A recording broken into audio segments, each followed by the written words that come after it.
This episode is sponsored by Google.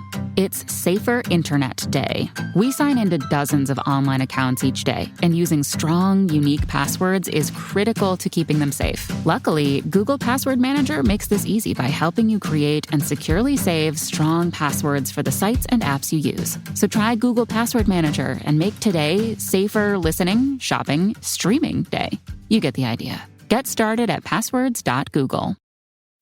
Follow Without Warning Podcast Season 3, Investigation Derailed with Sheila Wysocki on iTunes, Stitcher, and Google Play. Without Warning Podcast presents Season 3, Investigation Derailed. Come behind the curtain with private investigator Sheila Wysocki and examine a major injustice. Warning, the following episode contains elements that are graphic in nature. Listener discretion is advised.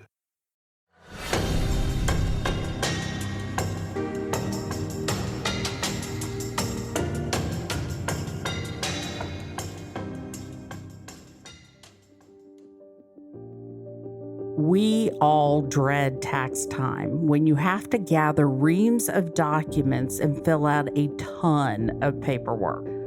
But we do it because someday we might need to prove we made some payment or justify a deduction we took.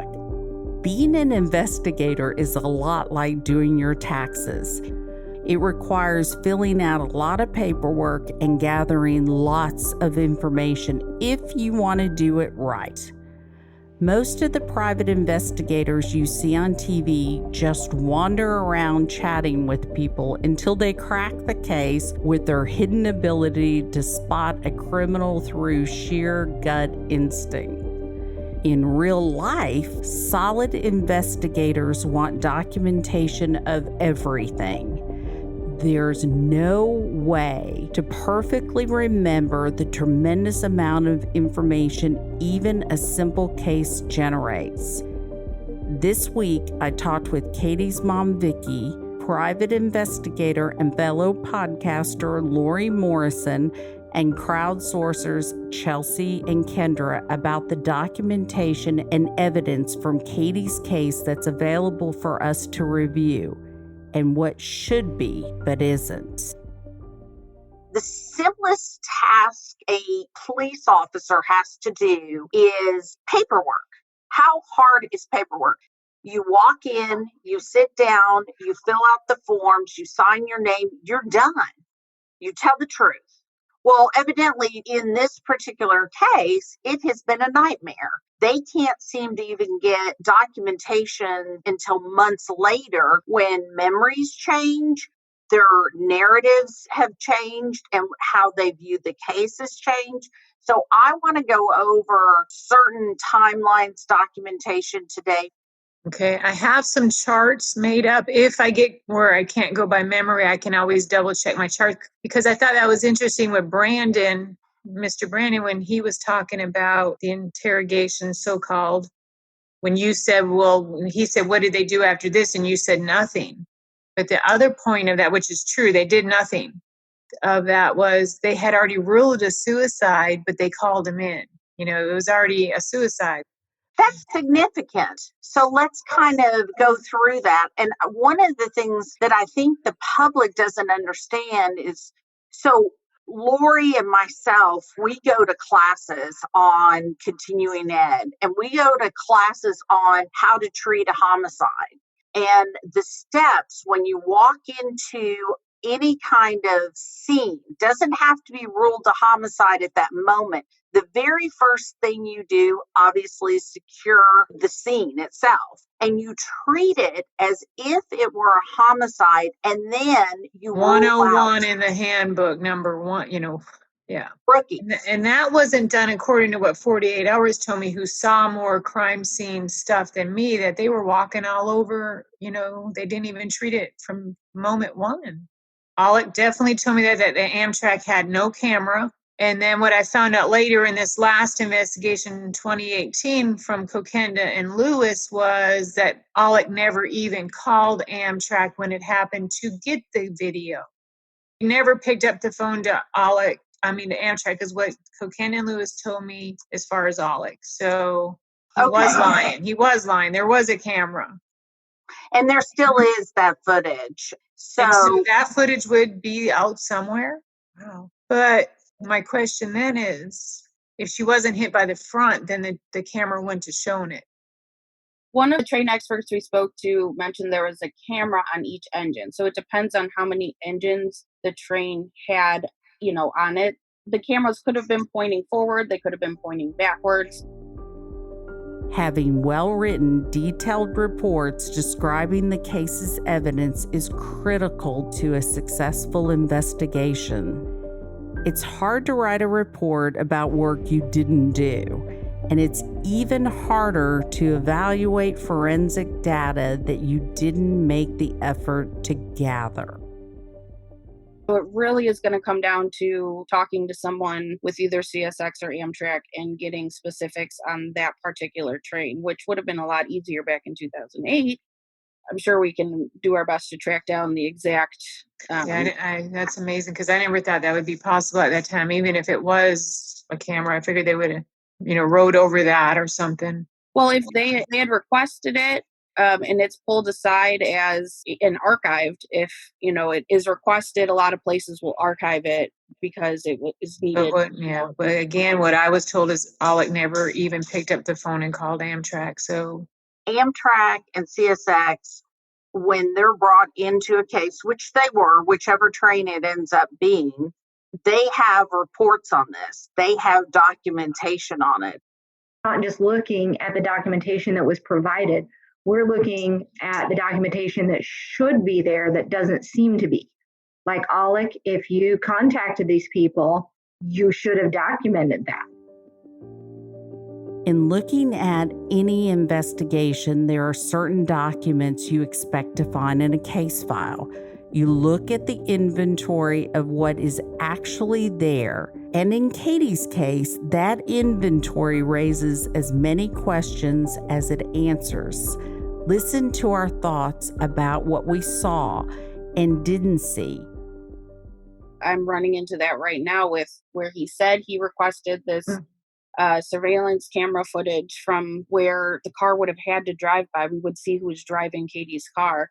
And the one thing I did get from Lieutenant Meadows was that no one ever requested that footage. He still seems to think they put the camera up in 2010, which is not correct. But he told me that there were no requests filed for that footage. This is the stuff that ought to be there, and this is what's actually there. Why is that? In Katie's case, the police did not take written statements from Katie's father, Jeff, her brothers, or another young man who worked for the family's business who saw Katie the day that she died. They didn't seek out Katie's neighbors to see if they had spoken to her or notice anything unusual. They actually told Vicki they didn't want her talking to them either.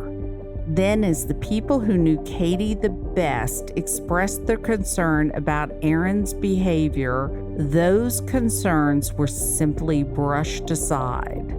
If you were trying to evaluate a person's state of mind on any given day, wouldn't you talk to the people who saw them that day?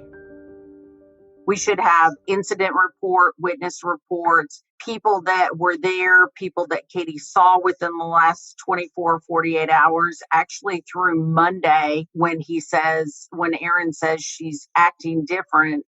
If Katie were acting unusual, the only person that saw it seems to be Erin. Everybody around her would have noticed something. I would have expected the police to want to talk to Jeff, to Jeremy, Jesse, and Derek, and I think there was one other worker there.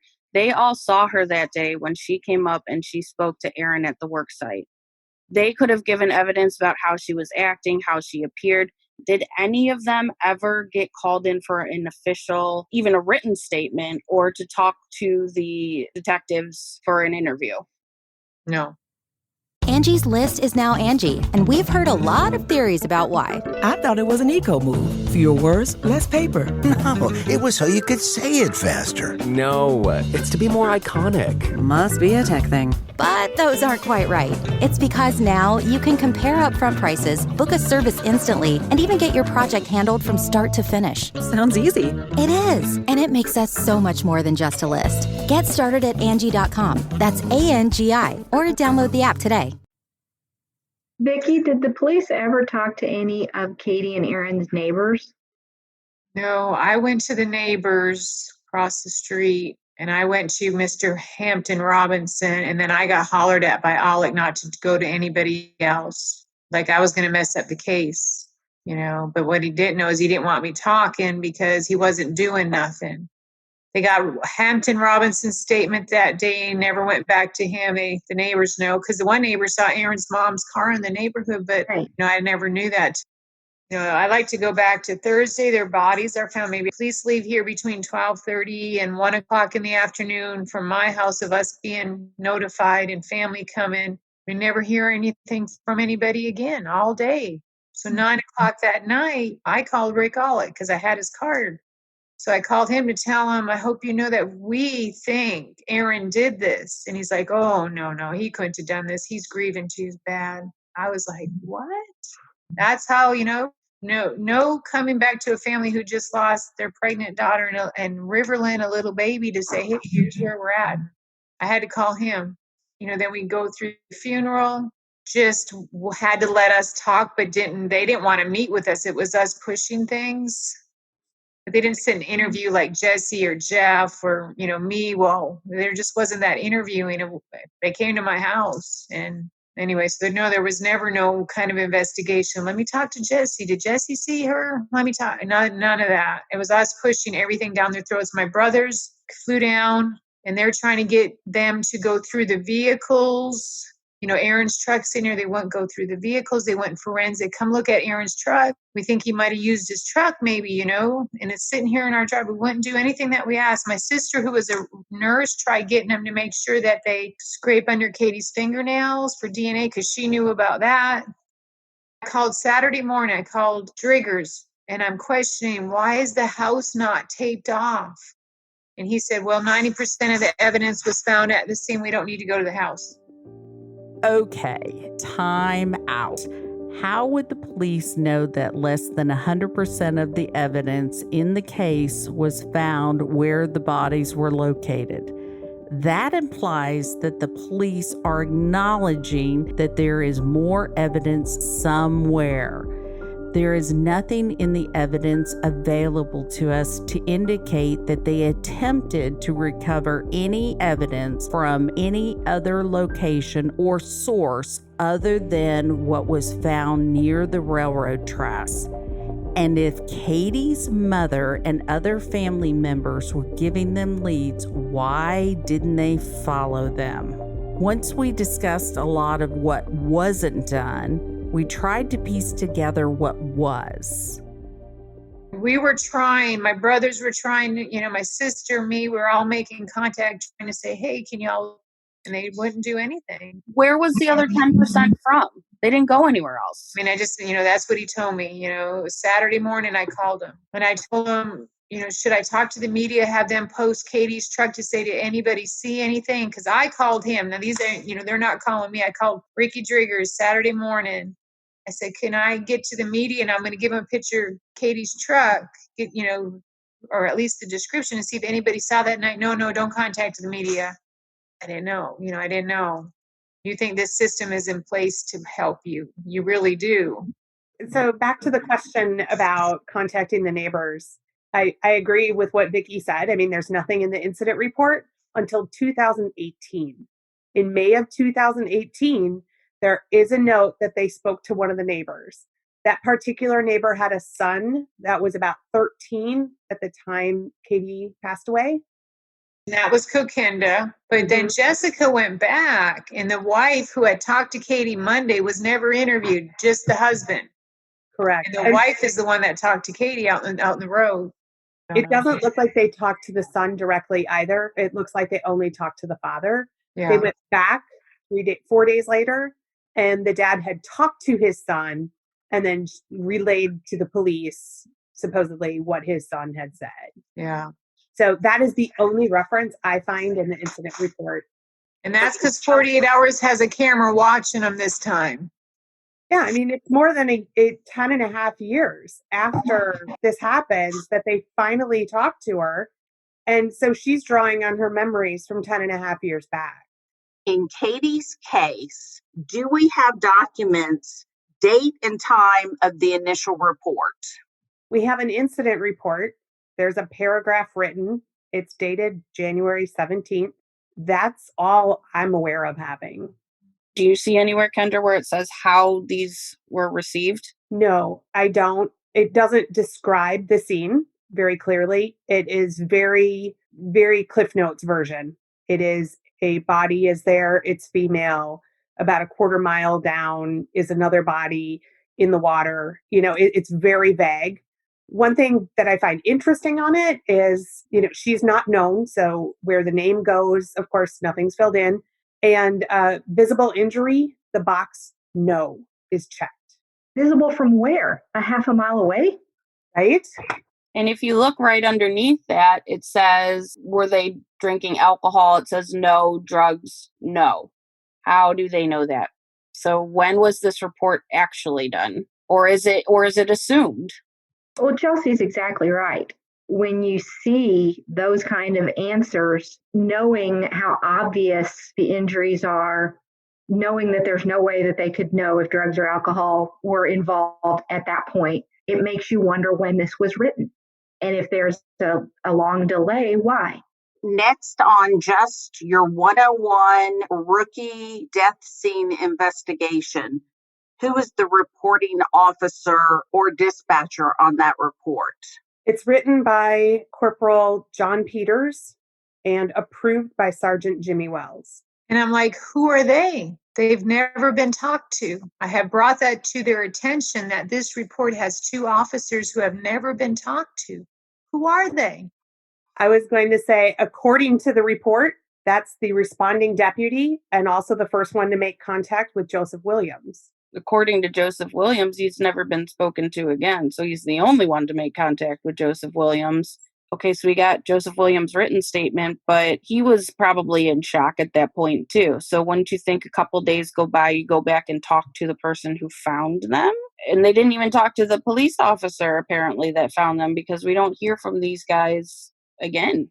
That's it. This is not a new way of doing investigations. This is a tried and true, here is your checklist. You have a checklist. Are you following this checklist? So in the report, Kendra, it is how long, did you say? That initial report where it describes the incident, I would call that no more than a paragraph. It's a typed paragraph. In that report, does it give details that are significant or not?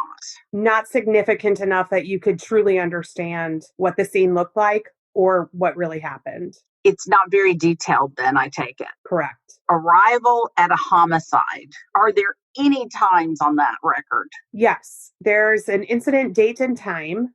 So there's multiple times listed. The dispatch date and time. The date was 1/17 of 08. The dispatch time was 8:25. The time arrived was 8:35. And the departure time was 12 o'clock noon. 3.5 hours on a death scene. That's it. Triple homicide. So you have 2 separate scenes you have to investigate because not all of the deceased were located in the same area. And in total, you're taking 3.5 hours. That's it. One thing I want to say, I want to hit this very hard. They are at a death scene. You walk into a death scene and you are looking at a homicide until you prove it otherwise. There are 3 bodies there. So it's a triple homicide and you don't know anything else. I also want to point out that while they're there, they realize this is Katie's car around the corner, and they're theorizing that she ran, walked, whatever, from the car to the area where she's found. Did they then expand their crime scene and try and find evidence between the two? There's no way in that grass, that the trees on the side, so much stuff could have been hidden. There's no way in 3 hours you could have walked and found every single piece of evidence to support their theory. There's no way they were doing it in 3 hours. My thing is, too, reliving this is thinking triple homicide, pregnant woman, and then a 10-month-old baby girl, and the FBI's not called, SLED's not called to come and drill this scene for DNA, drill this scene for evidence that they had the resources. If Berkeley County didn't have the resources, then they should have immediately called in the FBI. It's done around here all the time. Double homicide, triple homicide. Why wasn't the FBI called? Why wasn't SLED called? Why indeed? Berkeley County certainly didn't have an expert in train accident analysis, even if they had requested that appropriate information from Amtrak and CSX. If their investigators were highly trained in forensic interviewing, it certainly didn't show in Aaron's interview. If they had investigators adequately trained in gathering and documenting evidence, both physical and testimonial, why are there so many glaring holes in documentation? Reports should be written so that anyone reading them can understand what happened in the investigation. These don't seem to be written with that end in mind.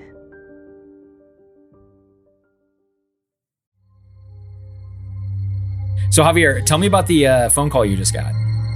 I get this call from this guy who's known as Wild Bill. I want to be really clear that I don't feel like a serial killer.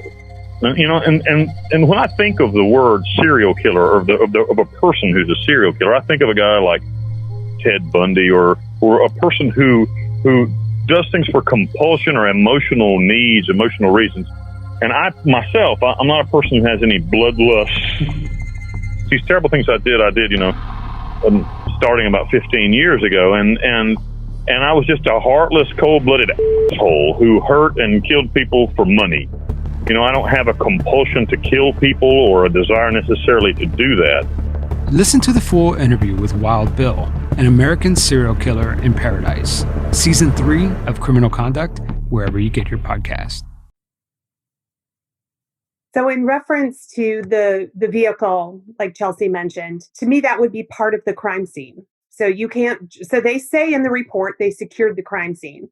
But my question is, what did they consider the crime scene to be? Just where the bodies were? Or was it all the way from her vehicle to where the bodies were found? Because it's not clear at all. They also reference a crime scene log was initiated. I don't know what a crime scene log is, and I suspect we don't have a copy of it anywhere. I found that an interesting comment in there as well. When you're investigating this crime scene and you're moving it out and expanding it because now you have this vehicle as well, not only are you investigating and looking for pieces of evidence, you have to put down the little numbers so you know which evidence is which. You're supposed to put down something that gives you a frame of reference for size. Then you're supposed to be measuring between pieces of evidence so that you can recreate that scene should you need to. They ran Katie's vehicle tag approximately 9:30 that morning. So they knew where the vehicle, they knew the address of the house. So in that 2.5, 3 hour time they spent there investigating, they should have expanded somebody to the house. What if the husband is there cleaning everything up? That just makes no sense. And I have this question, I've had it all these years, is they ran Katie's vehicle tag around 9:30 that morning. I got sent there from Aaron around 11:30. I got there about 11:45, almost noon. Almost to the record, they said they quit at noon. From 9:30 to noon, they had the tag. Why did they never even drive to the house to knock on the door and say, hey, we just found your wife, your baby, your wife's vehicle? Or, they might not have known she was married, but why didn't they ever? They had all them hours. Where'd they go? Where'd they go have lunch, have breakfast? Why didn't they go to the house and knock on the door? In the incident report, I went back to look at what Kendra was talking about where it says the crime scene log. It says the scene was unsecured and a crime scene log initiated by this deputy. He's a corporal. Why would he say deputy?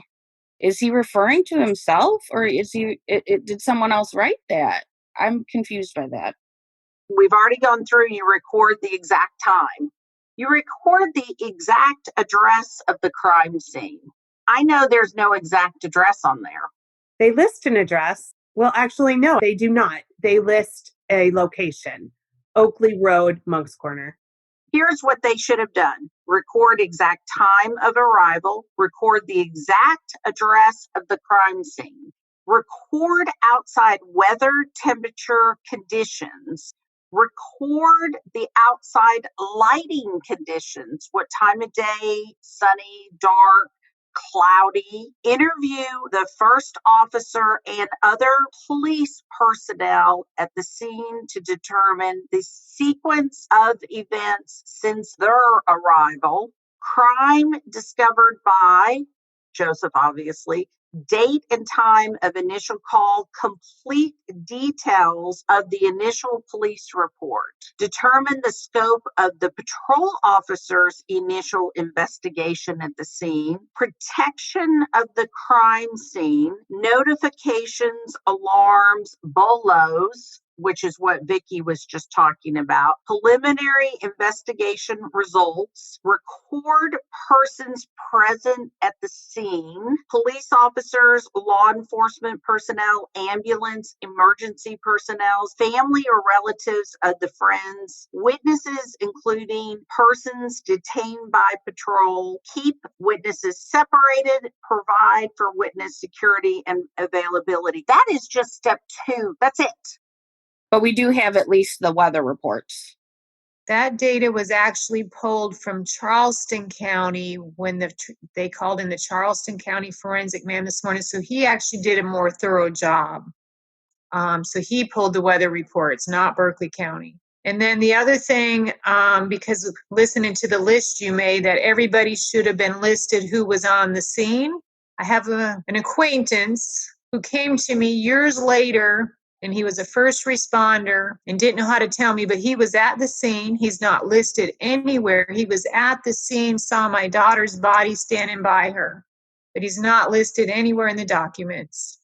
There's no reference to it in the reports, as far as arriving on the scene, the ground being muddy or the ground being dry or anything like that. Again, the reports have almost no information that's going to tell you that. I submitted a FOIA for a list of the names of all the investigators that have worked on this from the beginning, and I was denied because they wouldn't make me a list. They said you could look through the incident reports and use those to figure out. We also asked for a list of who was present at the autopsies. Vicki actually told me that Oliver, the current coroner, said that if you look at the reports, it'll list who was there from the coroner's office. And then as far as people from the police station, you'd have to get it from them. They have no list of who was anywhere, who was by this body, who touched this evidence, who submitted this evidence. Not to mention, they lost Aaron's computer. And the last person with that was one of the current investigators on the case right now. Right, and I'm going to mention who it is because I think it's important. So Dean Kokinda is the one who is responsible for Aaron's computer, and now it's missing. What else is missing? Which we're going through and finding out. We're putting it all together. It's quite disturbing that Vicki's had to do her own investigation in order to find out what was done and what wasn't, and things come up missing. In that initial report, the interview of the first officers, is that in the initial report? No, it is not. You don't hear anything that the initial responding officers have to say. The initial first responding police officers were on a report, an incident report, but no supplement beyond that has been placed in the official case file. That's a correct statement. Okay, so all we have is their names and nothing else. Correct. And really, it's only written by one of the two and approved by the other. So we only have what John Peters wrote. We don't have anything from the words of Jimmy Wells. So we have no description on what they saw when they first arrived. We have no details of what they saw and who was there. Not only do we not have any of them things you just listed, we don't have anybody who's ever went and talked to these two officers to know what they have to offer. Even though I did ask Berkeley County to please find out who they are and contact them, that has never been done to this day that I'm aware of. Because it's not in the official file, correct? Correct. So in John Peters' initial report, he describes very vaguely, but he does describe that he arrives on the scene, makes contact, the body is positioned approximately a quarter of a mile from the highway. So he gives very, very basic detail. Again, not much, but if they were to ever claim or be said that they didn't give a description, this paragraph that they wrote is a very, very, very basic description. That's the report that checks no injuries, right? This is the exact same report that when it asks if there are any visible injuries, the box marked no is the box checked. So the person that wrote the report isn't very observant, obviously. Obviously.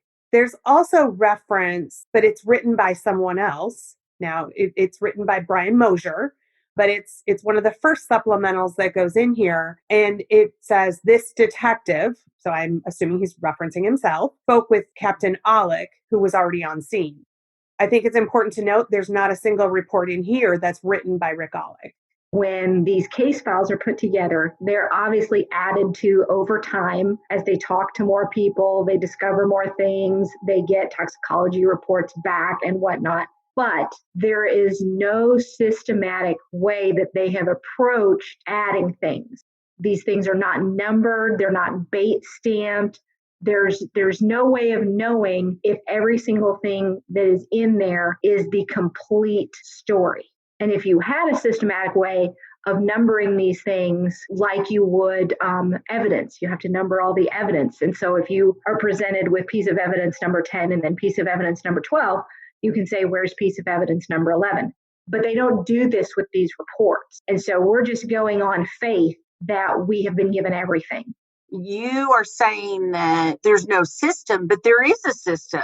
There is a system on how to handle a homicide. We go to school for that.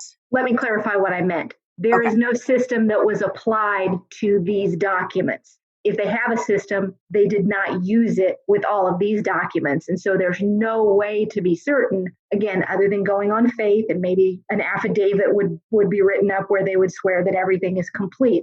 But there's no way for us to know that for certain.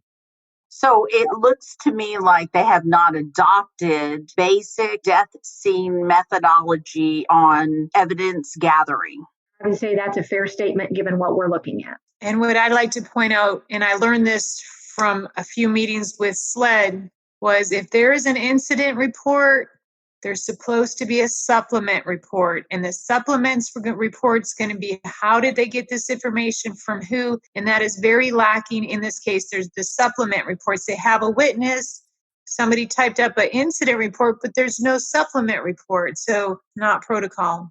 Going further on the same supplemental report that Kendra was talking about, where they mentioned that Captain 𝐿𝐼 was there, it goes on to say Captain 𝐿𝐼 was already on scene and was assisting forensic detective Spence with locating and securing the crime scene. So it seems like the crime scene was set up by Captain 𝐿𝐼 and this forensic detective Spence, who, again, I don't see any report from this person until there's, I believe it's Crystal Spence in 2018. In that same report, it says, while the scene was being processed, we received information that an abandoned pickup truck was located near the tracks at 927 Oakley Road. That may be the female's pickup truck. See additional supplemental report. So while the scene was being processed, but they never say they extended the crime scene to include the pickup truck. Why put that in there and just say it may be her truck, it may not? Because you actually got that report the night before. Paperwork, who's there, the patrol officers, what they've seen, document. This is not hard stuff. We haven't gotten to the hard stuff.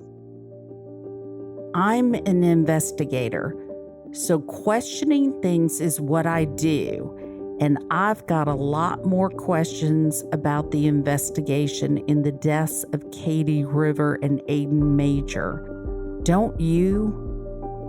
Join us next week as we continue to dig deeper into what evidence was collected, what wasn't, and how it was all documented.